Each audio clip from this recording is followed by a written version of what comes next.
জয় মা চাঁদনী মা, জয় বাবা শিব বাবা। আজ আমি পাঠ করব দেবেশ ঠাকুরের লেখা কালী। আমি বর্ণালী। মন ভালো নেই কৃষ্ণানন্দের, মন ভালো নেই। সামান্য এক কাঁদি মর্তমান কলা নিয়ে স্নেহের ভাই মাধবের সঙ্গে কলহ অবধি মন ভালো নেই তার। মাধবানন্দ বৈষ্ণব পরম ভক্তি ভরে ভোগ দিয়েছিলেন গোপালকে।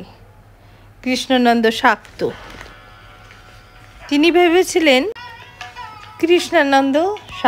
তিনি ভেবেছিলেন এই কদলীগুলো দিয়ে ভোগ দিবেন দেবীকে। সামান্য রম্ভা নিয়ে দুই ভাইয়ের মধ্যে সংঘাত। মন ভালো নেই কৃষ্ণানন্দের। গঙ্গারাম পণ্ডিতের পাঠশালায় সহপাঠী ছিলেন বিশ্বম্ভর মিশ্র, অসামান্য পণ্ডিত। কত ছাত্র পড়তে আসতো বিশ্বম্ভরের কাছে দেশ বিদেশ থেকে। প্রিয় এই সহপাঠী সব ছেড়ে স্ত্রী মাকে ছেড়ে চলে গেল সন্ন্যাস নিয়ে। খোঁজ পাওয়া গেল না তার। তবে আর এক সতীর্থ বলে বিশ্বম্ভর এখন নীলাচলে নাম দিয়ে নিয়েছেন চৈতন্য। মন ভালো নেই কৃষ্ণানন্দের। কুলদেবতা গোপাল নয়, মন আবিষ্ট হতে চায় জননীর চরণে, যিনি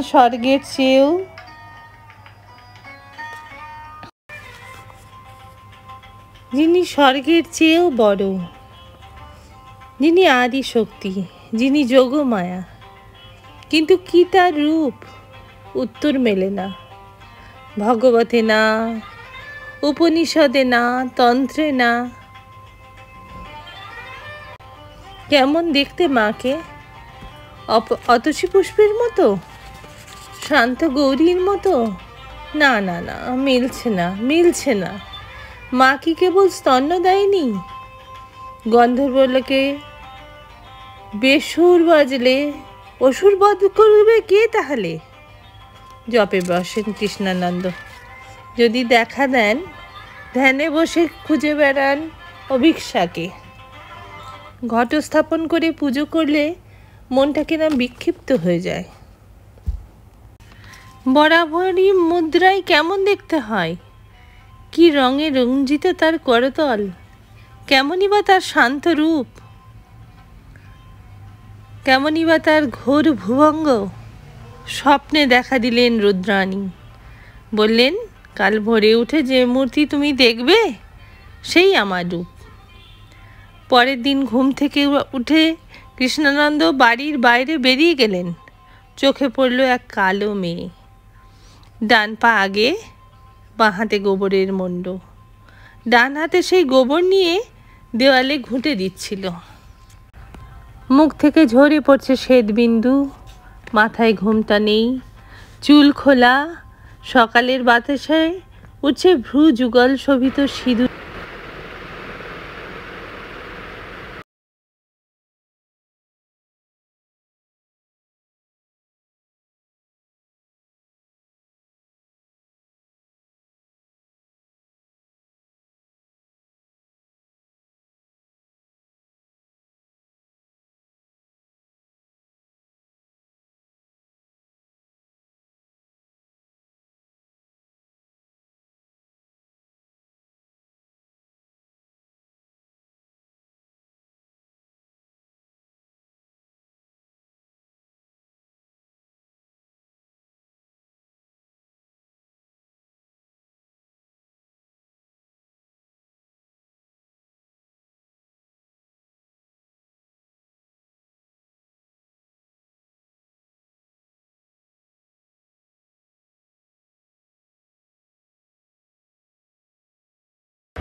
পরনের শাড়ি প্রক্ষিপ্ত, অবয়ব কিঞ্চিৎ দৃশ্যমান।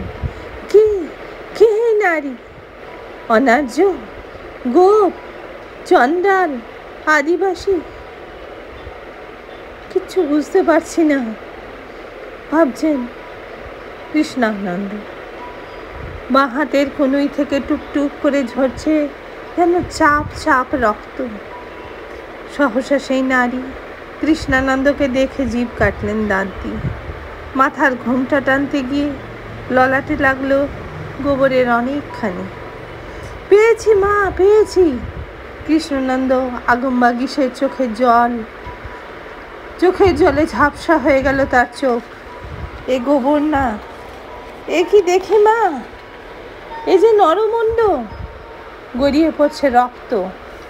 শরীরে বসন আছে কি কিংবা নেই? দক্ষিণ হস্তে বরাভই মুদ্রা, সেই শ্যামান্ত প্রাণ, যার সেই কৃষ্ণানন্দ যেন বলতে চাইছিলেন, মা, মা গো, তোমায় পেয়েছি মা, তোমায় পেয়েছি।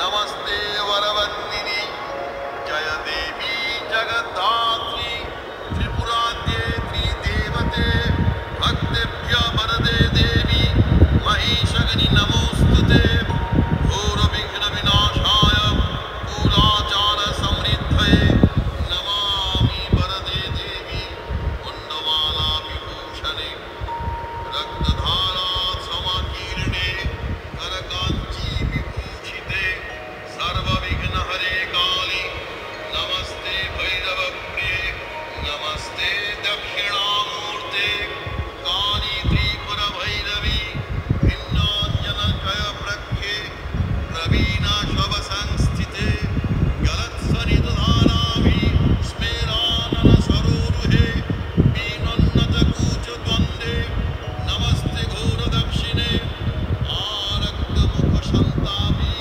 नेत्राली विराजिते शवद्वय कृतोत्पंक्षे नमस्ते मदविह्वले पञ्चासन मुण्ड घटितमाला लोहित लोहिते नाना পরনের শাড়ি প্রক্ষিপ্ত, অবয়ব কিঞ্চিত দৃশ্যমান। কি কে নারী? অনার্য, গোপ, চণ্ডাল, আদিবাসী?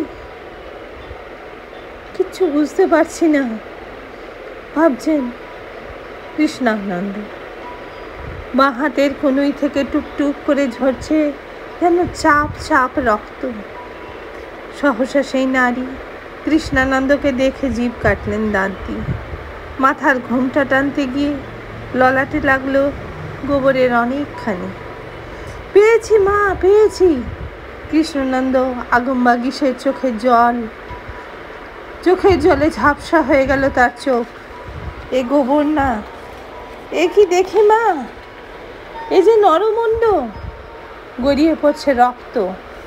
শরীরে বসন আছে কি কিংবা নেই?